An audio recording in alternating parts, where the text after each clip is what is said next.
Are you a business owner looking for real advice and input? You're in the right place. From concept to launch to growth, funding, and beyond. Welcome to Startup Hustle with your hosts. One once sold a business for $150 million. The other, the author of $1 Million Bedroom. Here are your hosts of Startup Hustle, Matt DeCourcy and Matt Watson.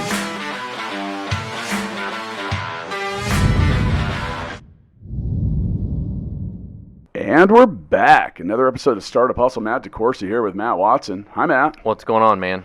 Oh, not much. Just want to make sure that you know that today's podcast is brought to you by Fullscale.io. Heard of them? Yeah, it's a cool company. I know. I heard the guys that run it are just amazing. I heard Matt's awesome. Yeah, just Matt, though.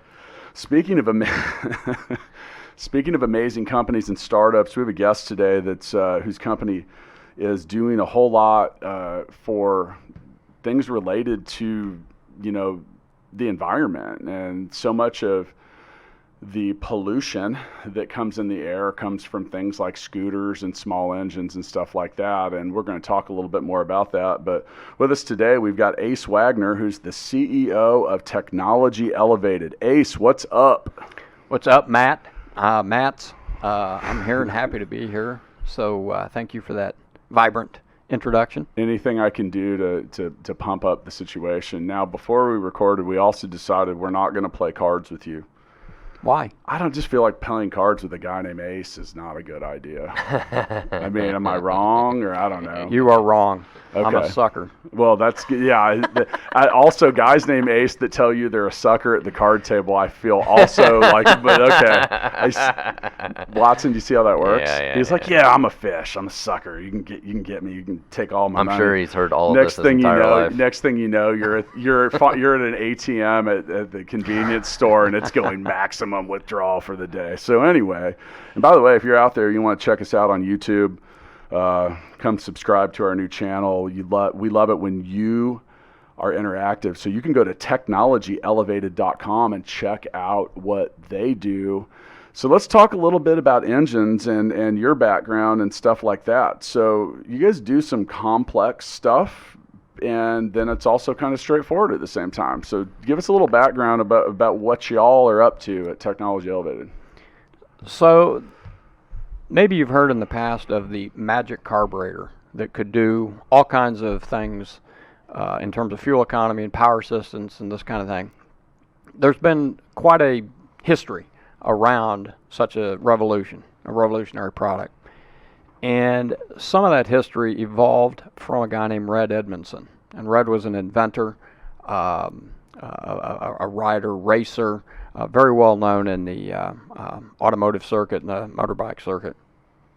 But he invented a concept that we have, by our original association with him, retrieved, reinvented, and brought to market.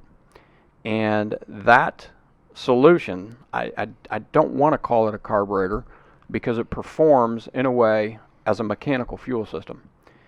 And what we're doing is we're building this unit, this mechanical fuel system that replaces a carburetor. Okay, I have a question. Go. What the hell is a carburetor? Yeah, I was going to say, like, we really try to break it down and keep it basic too. Like, what does the carburetor? I know what a carburetor is, but I don't really know what it does. I'm thinking of some old Chevy and that thing on the top and the little round thing that flips up. And I can't get my car tuned the right way, and I want to light the whole thing on fire. You get the screw. Well, I think there is. And now I own an electric car. There's some kind of fire that's going on inside the carburetor, right? Isn't that where the combustion occurs? That's right. Boom. You remember getting out of that vehicle and having to change that butterfly because you moved into altitude if you were up in the Rockies or something. So and the weird little round air filter thing on the top and had the little wing nut. Yeah. So wait, Matt, let me. The last time you were working on your car. Yeah, I was in high school. You weren't adjusting your carburetor. I was in high school. My first car was a 74 AMC Hornet, and I rebuilt the entire engine. Did you really? Yeah, my dad traded a pair of tires to the piece of shit, and we fixed it up. We rebuilt the whole engine. Cool. Well, you guys are both outclassing me. And I never did tune the damn thing the right way, and I never ran the right way, probably because of the carburetor. It's a good thing you know how to build software then. So I'm ready to learn about carburetor. Well, let's go back to the etymology of carburetor. Back to your question. Etymology? Where did the word come from? All right. Etymology or carburetor? Well, carburetor and the etymology of carburetor. All right. Sorry. All right. Welcome to Startup Hustle, Ace. Yes, thank you. So the origin of the word is carb and carbon, fuel. Okay. Orator, eater. We eat fuel. It eats fuel. So the carburetor was the principal item in that Chevy or AMC that Matt was talking about, where the combustion takes place. That's where the engine is fired or powered by virtue of that combustion. And so the carburetor speaking to the engine in firing of those pistons and the energy being produced is a function of the fuel being burned in what is a carburetor. Okay. Well, isn't the purpose of it to add air to the fuel? It's a mix. Fuel? The carburetor mixes air and fuel, correct? Look at the big brain on Watson. Oh yeah, no, wow. This guy's showing his true colors. So a carburetor manages, eats fuel, or otherwise processes that fuel. Right. And it's virtually on every engine. But new cars don't use those anymore. Well, right? We went to fuel injection. So what is the fuel injector doing but eating fuel? It's the process of delivering that fuel into the function of eating that fuel. So there's still a carburetors. Yeah, there's the function of carburation taking place in that fuel injector. But you're right, a lot of for instance, automobiles have moved to fuel injection over the years in large measure to try to meet fuel economy, but moreover pollution requirements. And so electronic fuel injectors inject small droplets rather than large droplets of fuel. And by doing so, they're dispersing that fuel and trying to time the disbursement of that fuel into the combustion activity, a carburetor. So that's become a norm in automobiles, and it's happened over the course of many years. Now, the way our system works is not injection, but it's a more accurate and mechanical means of mixing the air and fuel. Okay. But it's not for cars, is it? Well, or at least theoretically at this point. So let's talk theoretically. If we were going to go back to Matt's AMC from years ago, or my Roadrunner, I would love to. 1975, orange Roadrunner 383. Do you have a picture of that car, Matt? I'm not a gearhead, guys, but I'm doing my best here. You're doing great. To bring you along, both on the origin of, the Latin origin of words and other such things. But nonetheless. There will be a quiz on this posted online later, so you know. So while what we are doing is not for cars right now, if we were to transport ourselves back into the 70s and we were looking at a carbureted activity on top of an automobile, our solution could very easily have been in place then with refinements that would have led to some of the benefits that we have today. But as it turns out, the electronic fuel injection became in vogue, and on average that probably added about $5,000 of cost to vehicles from where they and how they had been constructed to where they are constructed today. Wow. That's an old figure trying to take an old vehicle and move it forward into that newer technology. Okay. So the electronic fuel injection is a brilliant means of improving fuel economy and reducing pollution out of our automobiles, but it requires the use of a catalytic converter. So the injector is doing part of the job, but the amount of unspent fuel, which pollution is really just fuel that's not been burned. Okay. And so we're getting that carbon dumped into the air from not having been combusted, and so it has to go through a catalytic converter. And that catalytic converter is made the catalytic converter was created and existed, or like its original purpose, or was there to reduce carbon emissions? Yes, and other. And so the catalytic converter's been around for what, 20, 30 years? Yes. Mainstream, and they made that, like I think do all cars need to have that? Is that required? Well, it's come in conjunction with the electronic fuel injection in an effort to improve air quality, and so yes, they've been working together over probably that period of time. So the car industry and cars and trucks and stuff like that have begun tackling this, but you guys are solving a different problem for at least now. And by the way, we should back up. So Ace, I met you. I was a panelist at 1 Million Cups. And Matt, have you done that before?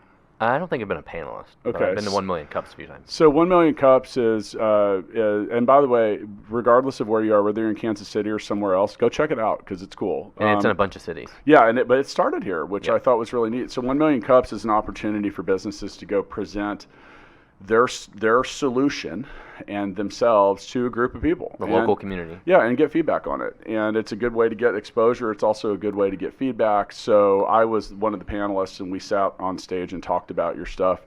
But Matt and I, the consummate world travelers that we've become since we started Full Scale, are very aware of the problem that you're trying to solve. And you guys are tackling the issue related to all the pollution that comes from smaller engines, especially like scooters and motorcycles and stuff, right? That's correct. Yes. So when and Matt can attest to this. I mean, that's the majority of vehicles at Full Scale. Most of our employees ride a two-wheeled vehicle. Well, and I can tell you, most people in the Philippines walk around all day with a mask over their face because the pollution is so bad and the air quality is so bad. I mean, and then half the people have a rag or something over their face. Yeah, and so that is a direct effect of the poor fuel quality that comes with it. And like I think a lot of people are a lot more informed now, but like your lawnmower will spit out more pollution than your car, like significantly. And it's the same way with the two-wheel vehicles. Oh yeah,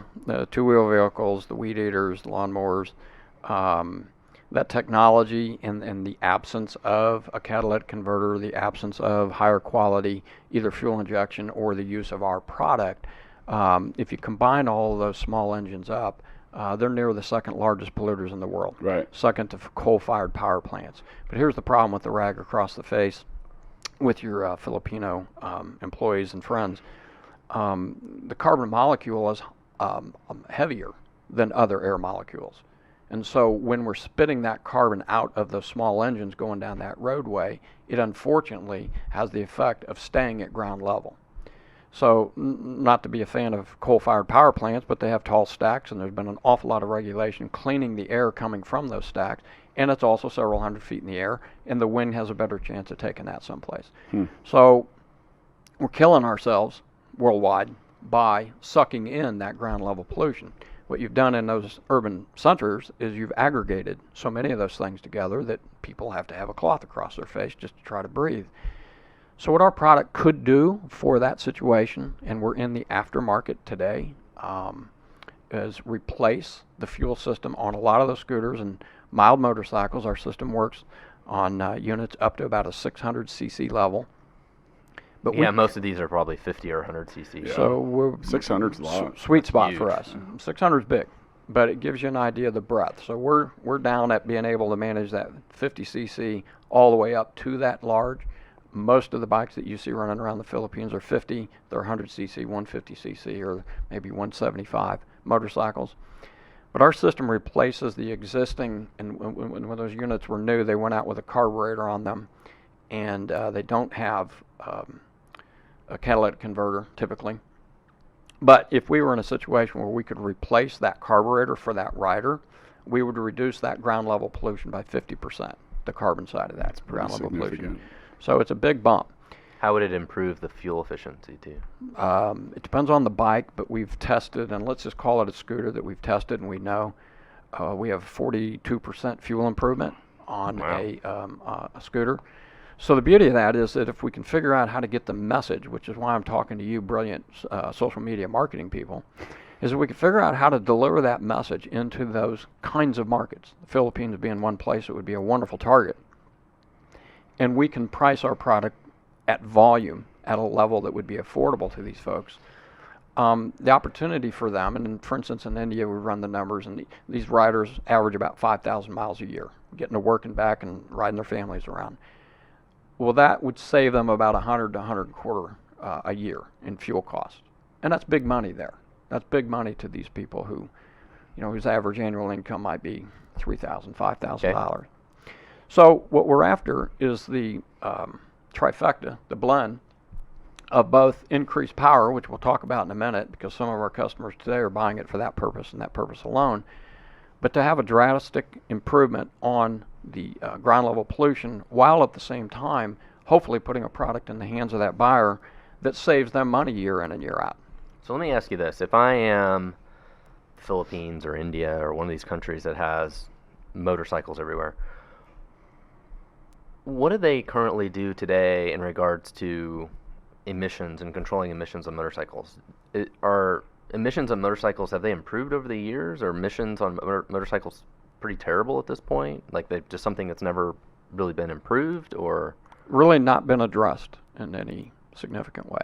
Ignored. So the holy grail for you is to somehow convince, the government of the Philippines or India or something like that, like, oh, you need to mandate better, emission control, and we can help you do that. I mean, that would be the holy grail for you, right? Yes. I have an operative, a friend who's environmentally conscious and a bright guy. He happens to be from Bangladesh, and he returned to his home country over the holidays this past year. And his associate, happens to be a family member, is now the minister of energy and the environment there. And they were discussing other matters, other energy-related issues. But the minister said, what could you do for me with your American technology to address these doggone scooters and motorcycles that keep coming in at 25 and 30% more year on year, and they're dirty? Now, I tell you that story to say that minister knows damn good and well a good portion of the contribution of the pollution in his cities and why people are putting a rag across their mouth to ride heretofore. So, yes, that could be the holy grail. And it was a wonderful acknowledgement that this gentleman understood the problem that he's faced with. My counterpart said, yeah, I think I've got an answer for you. And I know some people in Kansas City with a solution to that. So we want to work up a pilot project where we can take, right now we have a more expensive product than is reasonable to just go jump into the Philippines with. How much is your product today? We sell on average at $6.99 for a unit that's being sold to motorcycle riders, dirt bike riders, people that paid $8, $9, $10 grand for their bike.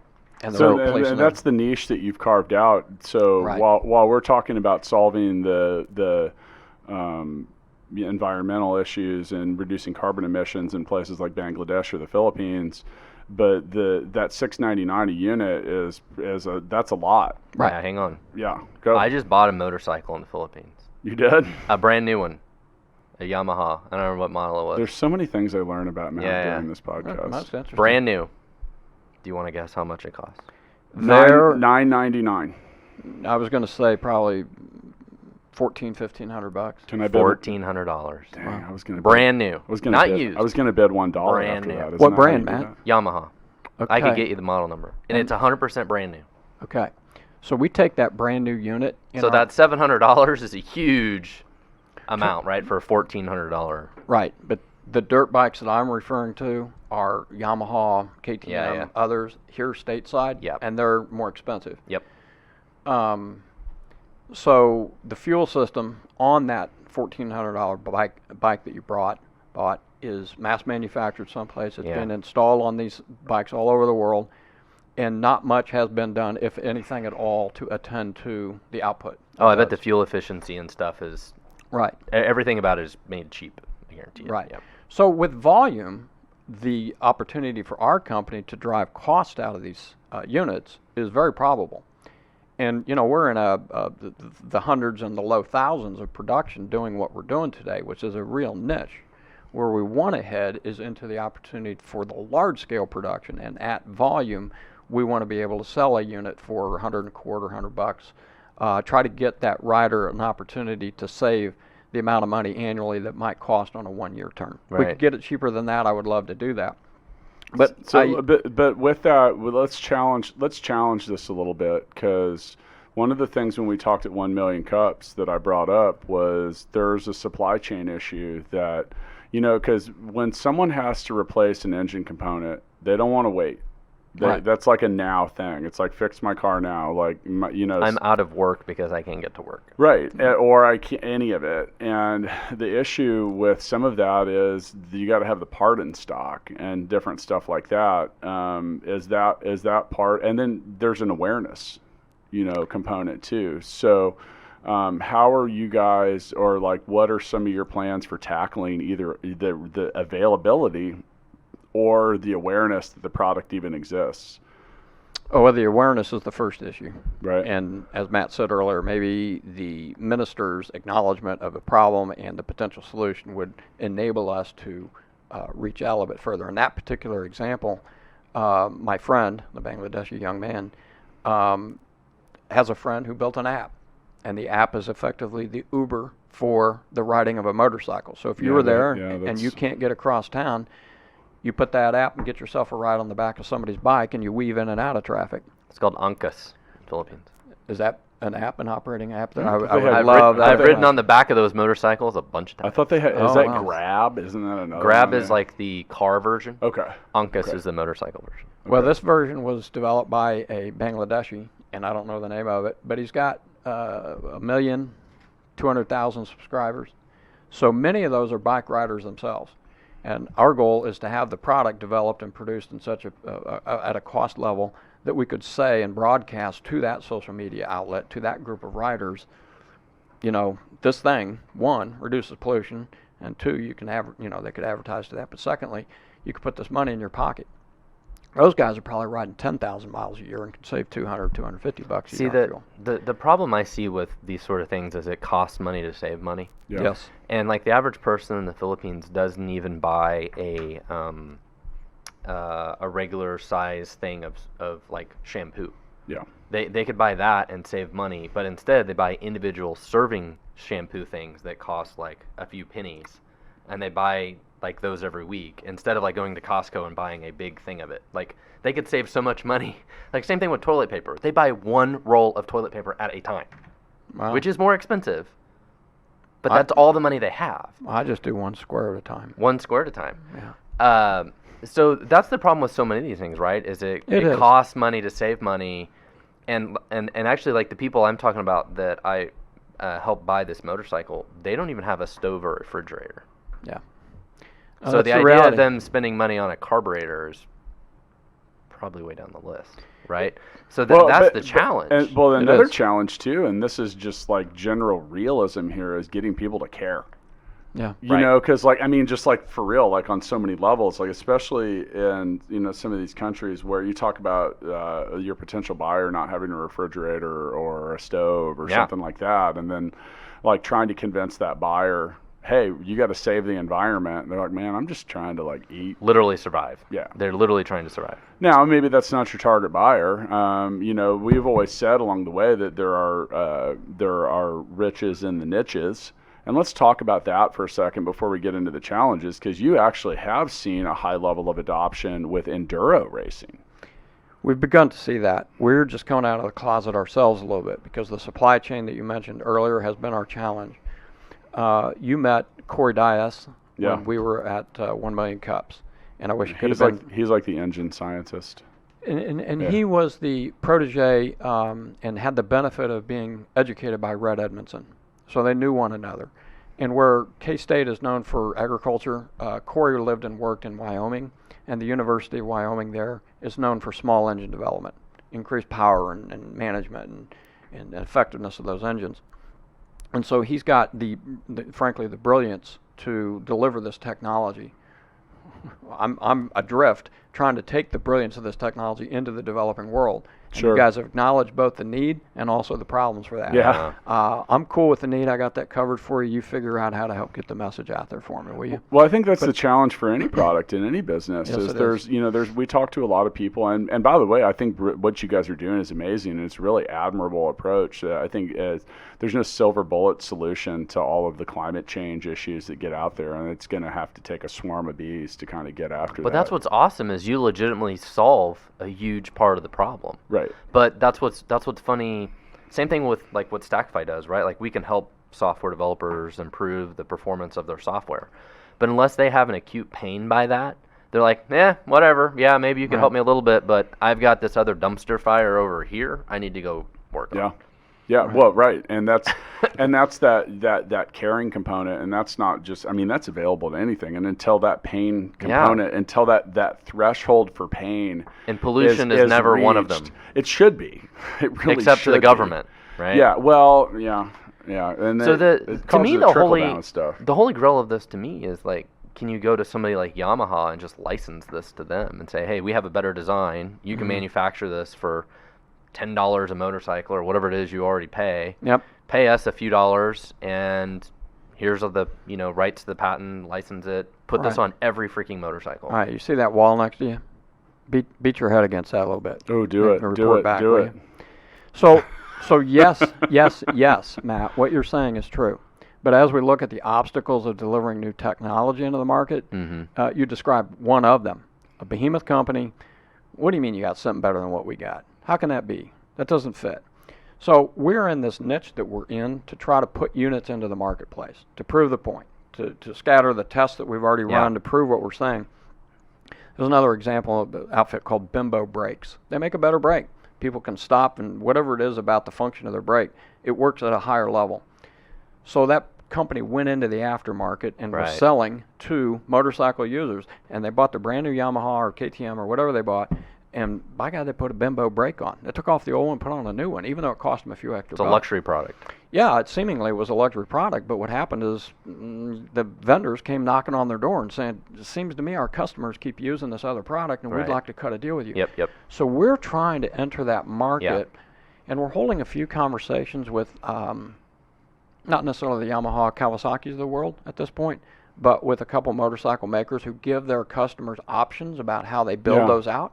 And so we're being a little bit discussed and looked at, but we've got riders singing our praises. You guys are in the business of influencing people and using influence to help you build your brand and building a community around that. That's what's going on with the units that we're selling right now. Let me ask you this. Is this a product that can also be used for, I can't remember the right terminology for it, but they're like ATVs and razors and stuff like that? Yes.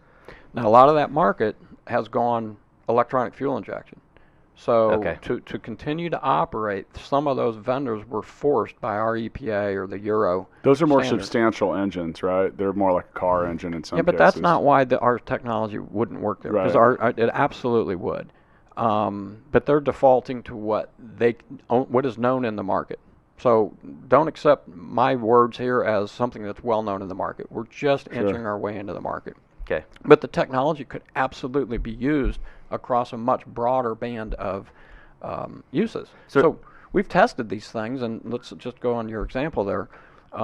Somebody buys into the technology of electronic fuel injection, but to meet the air quality standards of the EPA and the Euro, they still need a catalytic converter. Well, we run the same parallel kinds of tests, and we burn that fuel completely enough that we don't need a catalytic converter. And motorcycles don't have catalytic converters, right? Some do. Some do. Most don't. But your big Harleys and things like that, they went electronic fuel injection years ago. So Kawasaki and Yamaha, people like that, they don't use electronic fuel injection? Some are moderately moving into that space. Most of the bigger bikes moved there years ago. There's a little bit of an internal raging debate. There's this bikes that we were talking about across the ocean are two-cycle engines. And two-cycle engines were seen to be difficult as being clean enough to continue to be produced. So some have tried to take their two-cycle engines into a electronic fuel injection scenario. They've had some customer feedback saying, no, this thing's not as responsive, or it's sluggish, or it's this, or it's that. And the cost has got to be really high. And the cost is higher. Right. So we would love to have them recognize the benefit of our fuel system. But we're a growing firm trying to just make our way into the world. We've got a terrific supply chain today that we didn't have a couple of years ago, and they're Kansas City based predominantly. But we are making what are effectively custom units at that kind of pricing, and we need to build enough of a given market, either for a manufacturer like you're suggesting, Matt, or for a niche market where if the Minister of the Environment in Bangladesh says, I will deploy World Bank money so that unit is $10 rather than $100, he might be able to stimulate and try to get that kinetic energy ball moving in that space. Is your product electronic at all, or is it just completely mechanical? Just ask me in a month or so. Okay. All right. You need the engine. It's turning into a cyborg. You need the engine science guy. What was his name again? Your CTO, Corey Dias. Okay, this dude had my head spinning. I was like, oh man, he was breaking it down to the molecules and stuff like that. Now I'm a little all right. So I have some experience with Yamaha as a company, Matt. You know that, right? The other side of Yamaha. Yeah, but so if you look at Yamaha's logo, do you realize it's 3 piano tuning forks laid across each other? They made a piano long before they ever made a boat engine or a motorcycle or anything like that. But I worked on and I didn't actually work for Yamaha, but I ran a chain at Yamaha distributors. Now that said, I did work for Roland, their biggest competitor in music instruments, and I'm a little surprised that the Japanese, and both those companies are Japanese, because go to Tokyo. You want to talk about crowded, and their attack at the environmental issues and the stuff that comes up. I would be surprised I'm a little surprised that they're not a little more aggressive about that. But maybe it's about not being able to meet that price point in those other markets that aren't Japan. Well, we've upgraded our website recently. We're working with the guys over at Lifted Logic to come out with another website, and it'll be another month or two. And we're trying to do more about the scientific exploration of our product, not just demonstrating and selling the product as a store on our website, but rather also the explanation? A little bit of an explanation, okay, sure. A little bit of the technology explanation. But just with the improvements that we've recently made, it's amazing the size of company, quality of companies looking at us, asking us, I suppose internally, what the hell's going on here? Because this is a simple solution to a massive problem. Now, we've spent most of our time here today talking about the aftermarket as our entry into the market. My goal would be to sit here a year from now and say, yeah, we've had 3 conversations with the big companies who see the value of what we're doing. I have a couple business relationships, being a little up in age over you guys, that are serving me at present. So coming out of my old firm, knowing a few Japanese American, very successful business guys, they know these people. They know these people at the top level of these companies. But we have to have our supply chain and our future plans, and you asked about electronic componentry and that kind of thing. Yeah, all that's being developed. So we're coming out of R&D because we're putting product in the market right now, and we're ready to hold some of those high-level discussions. But those kind of companies need to see a well-capitalized firm with not only current product moving into the market, but some potential future products moving into that market. I think some people don't. So I know I used to go to Detroit a lot, and I know some people that just like they're engineers. They design cars, and I lived in Indianapolis, which is kind of on the way to Detroit. So a lot of that has kind of trickled out. But a lot of people don't know this. But if a vehicle or a motor manufacturer, if they're going to change anything in their manufacturing process, it's like a couple years to ramp up to that. They don't just like change it in January. They're like, oh, we're going to make a change, and in March they're doing something different. Like they have to make because a lot of that stuff's robotic. It does a lot of different stuff, and they just it's not a very fast cycle. Mass produced. Yeah, it's not fast to get to market. And I think there's other things that might slow that down. But we were told directly by a major manufacturer in one of the spaces that we're talking about, not motorcycles, but that was a 6-year curve. Right. And if they went into their board of directors and said, oh, by the way, we're thinking about shifting away from this electronic fuel injection thing that we got going on because we've got a mechanical solution that works right now and has been tested, either the board or the people introducing the idea to the board felt like they would look like idiots. And that's the beating of the head against the wall. You get egos involved about business and planning that's already in place that causes them to not think as clearly or step outside of the box. So your 2 years is really 6 years. Yeah, and so think about that. And so we like to use the show as an opportunity to get people to, we're not talking about software today. We're talking about engines. Right. Engines. This is 100-plus-year-old technology. It's not a new trend, but these are we like to talk about the challenges and the problems that entrepreneurs face, that startups face, that any business face. And I like to talk about that path to revenue, or where you're what's your sales cycle. And think about that. If you have to look at 6 years of runway. Right. To hit the production timeline to where that really matters, are you ready for that? And that's a challenge to overcome. It really is. Dude, what are you doing in 6 years, Matt? Because I'll be 50. That's a long. That's a crazy long time. Well, there's a lot to consider. So you have to be plan and prepare. What kind of preparation and planning goes into that? If that's part of the plan, or is it hey, we're gonna kind of stay in our lane, we're going to stay lean, we're going to take over the niche where we're at and let this other stuff develop? Or is it all about, are you guys thinking more hey, we need to get this attached to a Ford? I think we had to prove to ourselves that we could build this in volume and that proof comes from a supply chain that feeds us, because we're not buying all the machinery for foundry level casting and or even CNC routers. We're relying on third parties. A whole nother level. Right. We're gonna run a foundry. Right. But when you hear people talk about being in this space, that's from whence they come, is in a very major manufacturing kind of an enterprise space. We're taking the technology and relying on high quality manufacturing and doing what we can locally to feed this supply chain. And by putting the product into the market to become known, I'll give you an example. Another thing that our product does is it self-compensates for altitude. So where we used to have to get out of the car and unstick that, and that's the carburetor adjustment you were talking about, Matt. I used to live in the mountains, and you'd have to make it leaner. That's still open it up. That's still happening. That fuel-air mix ratio is still happening for bike riders who are running in the hills, in the mountains. So a gentleman from Nepal who builds 400 units a year, motorcycles, calls us and says, does this thing really work? I've been intrigued by the self-compensating altitude adjustment. And of course, Corey got on the line, and you can imagine, Matt, how that went. So the guy said, absolutely, I'll try it on one of my units. Let's get started. So he's right now in that testing procedure. But the goal there is to have a guy who's at 8,000 foot elevation be able to drive and into those into the Himalayas up to 15,000 feet. So we have flown this carburetor mechanical fuel system at 22,000 feet. So from ground level to 22,000 feet, and it adjusts itself. It manages its own fuel-air ratio in a way that you don't have to retune and readjust it. So the guy in Nepal is motivated by that and doing his own testing right now.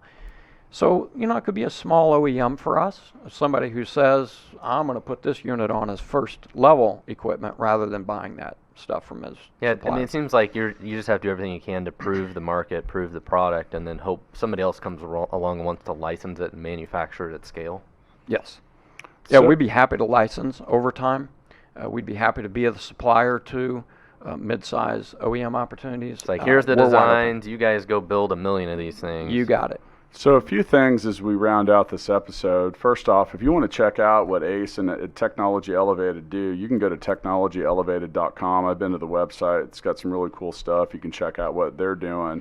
If you want to learn more about what Matt Watson and I do at Fullscale, go to fullscale.io. We can help you build software teams quickly and affordably. Go to our YouTube channel, like and subscribe. Check us out on Instagram at Startup Hustle Podcast. Matt also mentioned earlier Stackify. That's a software company that can help you with application performance management. So make sure you like, review, and subscribe to this episode, and we can go ahead and have a little summary here. We learned today that Matt bought a motorcycle.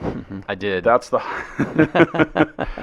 highlight of my notes about Watson, but also, I really do want to state again, I think it's admirable what you guys are doing. I think it's an important challenge that is, like I look at my kids and they're 2.5 and 4.5. I'm like, oh my God, like, are we going to be underwater? Are we going to be just breathing carbon? Are we going to develop gills to I don't know. There's so many things, but once again, in regards to what Technology Elevated builds, you get an aftermarket mechanical fuel system. It can increase the power with what you do. It'll reduce the emissions and basically pay for itself through user savings. Ace, as an entrepreneur, now you have a background as an executive coach. You're one of the founders of Spark Lab KC. You've done a lot of different stuff.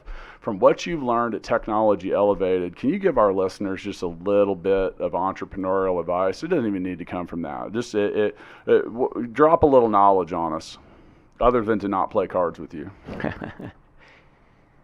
Technology Elevated has taught me on the bricks and mortar side, because a lot of the consulting I've done is in software or SaaS related company development. A little bit of different animal.